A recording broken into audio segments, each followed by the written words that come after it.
¿Los gatos siempre caen de pie?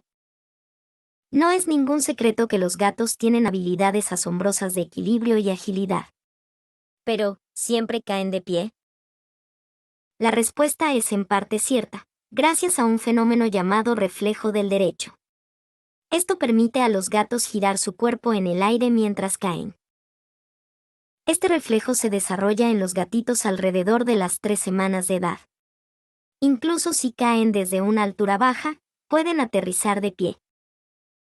La estructura flexible de la columna vertebral del gato y la falta de clavícula también ayuda a realizar esta maniobra acrobática. Pero, ¿significa esto que los gatos siempre están a salvo cuando caen? No necesariamente. Aunque pueden caer de pie, aún pueden sufrir lesiones.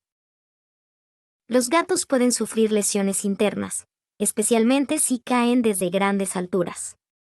Por lo tanto, es importante mantener las ventanas y balcones seguros. En resumen, los gatos tienen una capacidad increíble para caer de pie, pero eso no significa que estén exentos de peligro. Protegemos a nuestros amigos felinos.